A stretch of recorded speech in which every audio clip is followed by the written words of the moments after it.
शाम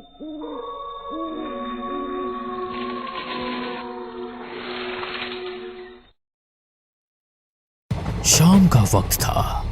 कस्बे से दूर बसे पुराने गांव भैरवपुर की गलियां हर रोज की तरह सुनसान हो चुकी थी। आसमान में हल्के बादल थे और ठंडी हवा के झोंके पुरानी हवेली की टूटी खिड़कियों से सनसनाहट पैदा कर रहे थे। गांव के लोग इस हवेली के पास से भी नहीं गुजरते थे। कहते हैं यहां अजीब अजीब आहटें सुनाई देती है, जैसे कोई अनदेखा इंसान आस पास घूम रहा हो। रीना अपने दोस्तों के साथ गांव घूमने आई थी।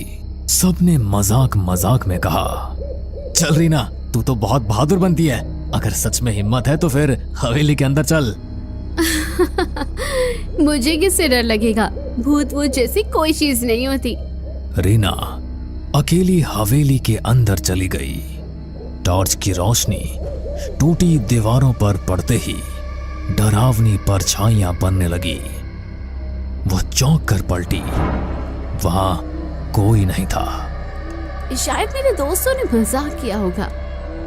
लेकिन अगले ही पल उसने टॉर्च की रोशनी में देखा, दीवार पर उसके अलावा एक और परछाई हिल रही थी।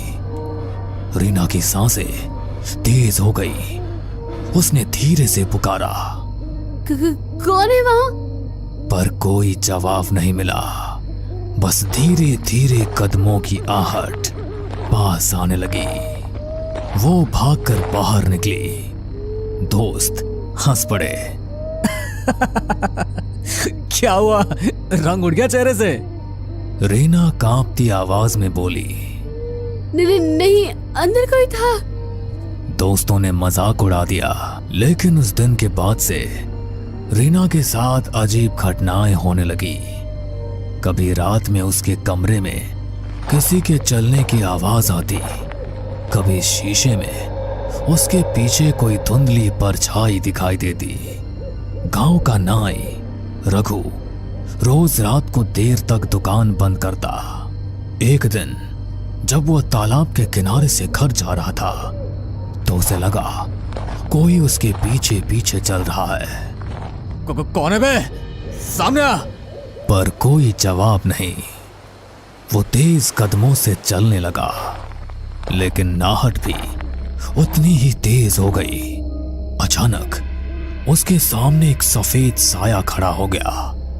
आंखें गहरी हरी चमक रही थी। रघु, तेरा समय आ गया है, तू बच नहीं पाएगा। रघु जोर से चिल्लाया और भाग खड़ा हुआ। अगले दिन गांव वालों ने देखा रघु पागल सा हो गया था। वो बार बार कहता, आहट मुझे ले जाएगी, आहट मुझे ले जाएगी। अनिरुद्ध गांव के स्कूल में मास्टर था। वो भूत प्रेत में विश्वास नहीं करता था। लेकिन एक रात जब वो हवेली के पास से लौट रहा था तो उसने साफ साफ सुना जैसे भारी जूतों की आवाज उसके पीछे से आ रही हो। अरे ये कैसी आवाज है? यहां तो कोई और नहीं है। वो मुड़ा, लेकिन पीछे सिर्फ खाली सड़क थी। फिर अचानक उसके कान में किसी ने फुसफुसाया, तू बच नहीं पाएगा। रीना, रघु और अनिरुद्ध तीनों अलग अलग लोग थे, लेकिन सबने एक ही चीज महसूस की और वो थी आहट। गांव में धीरे धीरे डर फैलने लगा। लोग कहने लगे कि हवेली में दबे किसी रहस्य की वजह से ये सब कुछ हो रहा है।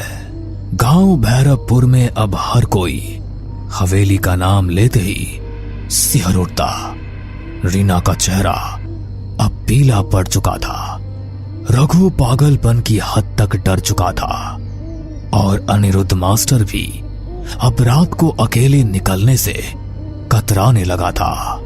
लेकिन ये डर यहीं नहीं रुका। सविता रोज रात को अपने आंगन में तुलसी को दिया जलाती थी। उस रात भी उसने वैसा ही किया, लेकिन जैसे ही दिया जलाया उसे लगा मानो आंगन में कोई खड़ा है। कौन है वहां? अंधेरे में कुछ भी नहीं दिखा, लेकिन हवा का एक तेज झोंका आया और दिया बुझ गया। सविता ने माचिस जलाई, तभी देखा आंगन के कोने में एक औरत खड़ी थी, काली साड़ी में, बाल बिखरे हुए। हे भगवान! वो औरत धीरे धीरे आगे बढ़ी और उसके कान में फुसफुसाई, आहट सुनो, आहट सुनो, तुम्हें कोई लेने आ रहा है। सविता चीख पड़ी। घर वाले दौड़े, लेकिन वहां कोई नहीं था।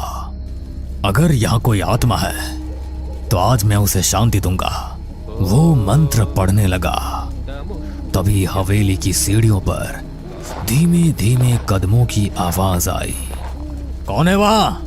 कोई जवाब नहीं, लेकिन अचानक उसके सामने लोहे की जंजीर अपने आप हिलने लगी। मोहन घबरा गया, लेकिन हिम्मत करके मंत्र पढ़ता रहा। तभी दीवार पर खून से लिखा उभर आया, आहट से बचना नामुमकिन है। मोहन के हाथ से माला गिर गई। वो भागते भागते गांव लौटा। ये जगह अशुभ है, वहां कोई अनदेखी शक्ति है। अमर गांव और कस्बे के बीच बस चलाता था। एक रात उसकी बस में कोई भी यात्री नहीं था। बस सुनसान सड़क से गुजर रही थी। अचानक उसने देखा बस की पिछली सीट पर कोई बैठा है। उसने शीशे में देखा सफेद कपड़े पहने एक आदमी, जिसका चेहरा धुंधला था। अरे कौन है? टिकट तो लो। कोई जवाब नहीं। अमर बस रोककर पीछे गया। सीट खाली थी। वो लौटकर ड्राइवर सीट पर बैठा। तभी उसके कान में आवाज आई, बस चलते रहो, आखिरी मंजिल तो मेरे पास है। अमर की हालत खराब हो गई। उस दिन के बाद उसने रात में बस चलाना ही छोड़ दिया। गांव वालों की दहशत सुनकर पुलिस ने जांच के लिए डीसीपी अरविंद को भेजा। अरविंद बहुत तर्कसंगत इंसान था। भूत प्रेत की बातों पर हंसता रहता था। अरे ये सब अंधविश्वास है, मैं खुद हवेली जाऊंगा और देखूंगा। रात को वो टॉर्च लेकर हवेली पहुंचा। दीवारें खंडहर हो चुकी थी, लेकिन अचानक सीढ़ियों पर भारी कदमों की आहट गूंजी। रुको, कौन है वहां? उसने टॉर्च जलाई। सामने कोई भी नहीं था, लेकिन अगले ही पल उसे लगा जैसे किसी ने उसके कंधे पर हाथ रखा हो। वो पलटा, वहां सिर्फ हवा थी। फिर उसने कानों में साफ सुना, तू सच जानना चाहता है तो तहखाने में उतर। अब तक अलग अलग लोगों ने अलग अलग तरीके से आहट सुनी थी।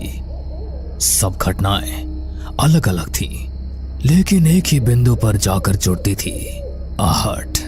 मुझे लगता है हवेली में कुछ राज छिपा है। जब तक पता नहीं चलेगा, ये सब हमें चैन से नहीं जीने देंगे। अरे तू पागल हो गई है क्या? तू फिर से वहां जाना चाहती है? हाँ, अगर सच्चाई सामने नहीं आई तो यह आहटें हमें ऐसे ही डराती रहेगी। गांव भैरवपुर अब दहशत का पर्याय बन चुका था। लोग रात को घर से बाहर निकलना बंद कर चुके थे। हर कोई वही सुनता, धीमे कदमों की आहट। रीना का डर अब जिज्ञासा में बदल चुका था। उसने तय किया कि वो हवेली के तहखाने तक जाएगी, लेकिन अकेले जाना मुमकिन नहीं था। उसने अंकित, मास्टर अनिरुद्ध और पुलिस अधिकारी अरविंद से मदद मांगी। हमें सच का पता लगाना होगा, वरना ये आहटें हमें जिंदा खा जाएंगी। ठीक है, मैं पुलिस वाला हूँ, पीछे हटना मेरे बस का नहीं। चलो आज रात तहखाने में उतरते हैं। रात के 12 बजे चारों लोग हवेली पहुंचे। अंदर सन्नाटा ऐसा था कि अपने दिल की धड़कन तक सुनाई दे रही थी। अचानक सीढ़ियों पर वही आवाज गूंजी। रीना का हाथ कांपने लगा। अरे डर मत, हम सब साथ हैं ना, सब लोग तहखाने की तरफ चलो। हवेली के पीछे एक पुराना लोहे का दरवाजा था जिस पर जंग लगी थी। अरविंद ने जोर से धक्का दिया। दरवाजा चरमराते हुए खुला और बदबू का एक तेज झोंका आया। सीढ़ियां नीचे अंधेरे में उतर रही थी। चारों लोग नीचे उतरे। तहखाना ठंडा और सीलन भरा था। दीवारों पर काई जमी थी और बीचों बीच एक टूटी चौकी रखी थी। देखो वहाँ। दीवार पर खून से लिखा था, आहट मेरा श्राप है, जो सुनेगा उसका अंत होगा। ये सब किसने लिखा होगा? तभी तहखाने के कोने से एक सफेद धुंधला साया उभरा। सबके कानों में वही आहट गूंजी। मैं इस हवेली की मालकिन ललिता हूँ। 100 साल पहले मेरे पति ने लालच में मुझे यहीं जिंदा दफना दिया था। मेरी चीखें, मेरे कदमों की आहट सब यही गूंजती रही। रीना की आंखें फटी की फटी रह गई। तो ये सारी घटनाएं वही आहट? हाँ। अचानक तहखाने की दीवारें हिलने लगी। छत से मिट्टी गिरने लगी। ये क्या हो रहा है? मेरा श्राप अनंत है। जो सच जानता है वो भी आहट से बच नहीं सकता। रीना, अंकित, अनिरुद्ध और अरविंद चारों बाहर भागने लगे, लेकिन हर तरफ से आहट की आवाज आने लगी। कभी पास, कभी दूर, कभी ऊपर, कभी नीचे। सभी हवेली से बाहर आने लगे। तभी अरविंद ने सबसे कहा, अगर हम इस हवेली को ही जला दें तो शायद ललिता का दफन शरीर भी जलकर मुक्ति पा लेगा और आहट का ये पूरा किस्सा ही खत्म हो जाएगा। उसके बाद सबने मिलकर पूरी हवेली में आग लगा दी और सभी हवेली से बाहर निकल आए। हमने सुना भी था कि हवेली की मालकिन अचानक गायब हो गई थी। असल में उसे मार दिया गया था। फिर अगले दिन लोगों ने हवेली में सामूहिक पूजा करवाई। उस दिन पहली बार कई सालों बाद गांव में रात शांति से बीती। लेकिन कुछ दिनों बाद रीना अपने कमरे में पढ़ाई कर रही थी। खिड़की से ठंडी हवा आई। अचानक उसे लगा जैसे कमरे के कोने से धीरे धीरे कदमों की आहट आ रही है। उसने कांपते हुए कहा, कौन है? कोई जवाब नहीं मिला, बस वही आवाज। रीना की आंखों में डर फिर से उतर आया। भैरवपुर गांव में हवेली का रहस्य तो खुल गया, लेकिन आहट अब भी जिंदा है। कहते हैं जो एक बार ये आवाज सुन लेता है उसकी जिंदगी कभी पहले जैसी नहीं रहती। आहट सिर्फ एक आवाज नहीं बल्कि एक अंधे का साया है जो हर जगह आपके पीछे पीछे चलता है। बस कभी वो आहट सुनाई देती है और कभी नहीं सुनाई देती, पर डर की दस्तक लेकर आहट सभी के आसपास चलती रहती है। हमें पूरा यकीन है दोस्तों कि आप लोगों को ये कहानी जरूर पसंद आई होगी। अगर आपके साथ भी कुछ ऐसे अनकहे किस्से हो चुके हैं तो प्लीज हमारे साथ शेयर करें। हम जरूर अपने चैनल पर उनको दिखाएंगे। हमारी ईमेल आईडी नीचे डिस्क्रिप्शन बॉक्स में दी गई है, तो प्लीज हमारे वीडियो और चैनल को शेयर एंड सब्सक्राइब करें और बने रहे हमारे साथ ऐसे ही अनकहे किस्से और कहानियां सुनने के लिए।